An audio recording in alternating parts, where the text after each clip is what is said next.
እዙይ ድምጽ ራዲዮ ኤረናዩ ክቡራት ሰማዕትና ዓለታዊ ዜና እንሆ። ኣብ መንጎ ወተሃደራውያን ተቐናቐንቲ ሱዳን ዘተ ኣብ ስዑድ ዓረብ ጀሚሩ። እቲ ብቐዳም 6 ግንቦት ኣብ ከተማ ጅዳ ዝጀመረ ዘተ ኣብ መንጎ ወከልቲ አልቡርሃንን ሓምዳን ዳግሎን ብስዑድ ዓረብን ሕቡራት መንግስታት ኣሜሪካን ዝተማእከለ ምዃኑ ክልቲኦም ወገናት ኣብ ዘውፅኦ መግለፂ ፍሊጦም። ንክልቲኦም ወገናት ዝወከሉ ተዛተይቲ ብዓርቢ 5 ግንቦት ናብ ከተማ ጅዳ ከም ዝኣተው ዝሓበራ ማዕከናት ዜና ስዑድያ ነቲ ኣብ ከተማ ካርቱምን ገለ ከባቢታት ዱርማንን ዝካየድ ዘሎ ውግእ ነባሪ ፍታሕ ንምምጻእ ዝዓለመ ምዃኑ መልኪተን። ኣሜሪካን ስዑድያን በብወገነን ኣብ ዘውፅኦ ናይ ሓባር መግለፂ ቀዳማይ ደረጃ ትዘተ ጽኑዕ ተኽሲ ደው ናይ ምባል ስምምዕ ተገይሩ ህጹጽ ሓገዝ ንዘድልዮ ህዝቢ ከተማ ካርቱም ቀረብ ሕክምናዊ ኣገልግሎትን ሃለቕቲ ነገራትን ምብጻሕ ምዃኑ ሓቢረን።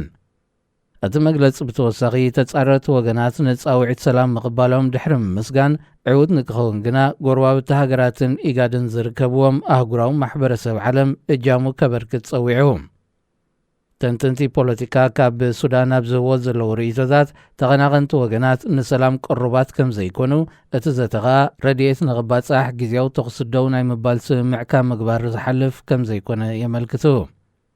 ሲቪላውያን ፖለቲካውያን ሓይልታት ሱዳን ብወገኖም አልቡርሃንን ሓምዳን ዳግሎን ፍልልያቶም ብዘተ ንምፍታሕ ትብዓት ከርእዩ ኣብቲ ዘተ ዝኸፍሉ ዋጋ ኸኣ ምእንቲ ሰላም ህዝቢ ሱዳን ምዃኑ ክዝክሩ ተሓሳሲቦም። ህይወት ልዕሊ 550 ሰባት ቀዚፉ ንኣማይታ ሸሓትካ ካብ ቤት ንብረቶም ኣመዛቢሉ ዘሎ ውግእ ወተሃደራውያን ሓይልታት ሱዳን ጎረባብቲ ሃገራት ከይጽንበሮ ተሰጊኡ ጸኒሑ። ሕማም ኮቪድ-19 ከም ኣህጉራዊ ህጹጽ ጥዕናዊ ሓደጋ ከም ዘይረኣይ ውድብ ጥዕና ዓለም ኣፍሊጡ። ዳይረክተር ውድብ ብዓርቢ 5 ግንቦት ኣብ ዝሃቦ ቃል ምስ ኮሚቴ ህጹጽ ሓደጋ ንመበል 15 ግዜ ድሕሪ ዘካየድናዮ ዘተ ኮቪድ-19 ኣስጋእነቱ ካብ ህጹጽ ጥዕናዊ ሓደጋ ከም ዝወረደ ክሕብር ፈቱ ኢሉ።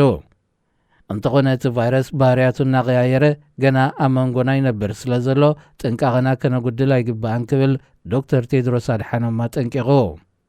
ሓደጋ ኮቪድ ገና ከም ዘይተወገደ ዝገልጹ ክኢላታት ጥዕና ብፍላይ ኣብ ደቡብ ምብራቕ ኤስያን ማእከላይ ምብራቕን ኣብ ዝቐረባ እዋናት ዝተረኣየ ብዝሒ መልከፍቲ ኣብነት ክኾነና ይግባእ ክብሉ ይገልጹ። ኮቪድ-19 ኣብ ወርሒ መጋቢት 2020 ከም ህጹጽ ናይ ጥዕና ሓደጋ ድሕሪ ምእዋጁ ብዘይካ ዝወሰዶ ህይወት ብሚልዮናት ዝቝጸሩ ሰባት ንቁጠባ ዓለም ብምድኻሙ ንኣማይት ሚልዮናት ሰባት ኣብ ደረጃ ድኽነት ከም ዝወርዱ ገይሩ እዩ። ክሳብ ዝእዋን እዚ ከባቢ 5 ቢልዮን ካብ ህዝቢ ዓለም ክትባት ጸረ ኮሮና ወሲዶም ኣለዉ።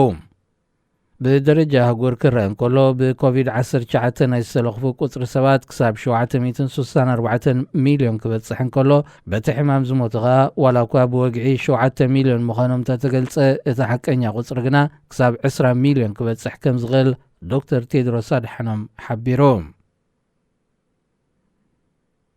ኣብ ቀይሕ ባሕሪ ዝተራሕርሐት ነዳዲ ዝጸዓነት መርከብ ንምእላይ ውድብ ሕቡራት ሃገራት ዘድልዮ ባጀት ሓገዝ ንምርካብ ዘካየዶ ጻዕሪ ከም ዘይተዓወተ ተገሊጹ።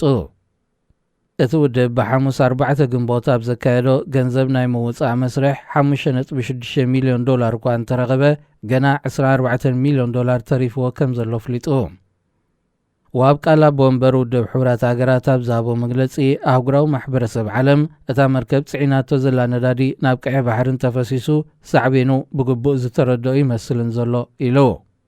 ቀዳማይ ደረጃ ናይቲ መስርሕ ተራሕሪሑ ዘሎ ልዕሊ 1 ሚልዮን በርሚል ነዳዲ ናብ ካልእ መርከብ ክግዕዝ ተኣሚሙሎ።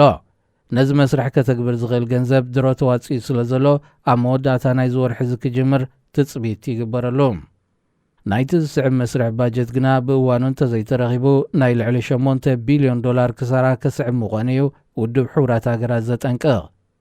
እቲ ዝተራሕርሐ ነዳዲ ናብ ቀይሕ ባሕሪ እንተፈሲሱ ን1.7 ሚልዮን ኣብ ገማግም ዝነብር ህዝቢ የመን ጥራይ ዘይኮነ ብምግፋፍ ዓሳ ዝናበር ንኤርትራ ሓዊስካ ኣብ ቀይሕ ባሕሪ ዘዋስነን ሃገራት ዝነብር ህዝቢ እውን ክትንክፍ ከም ዝኾነ ይግለጽ።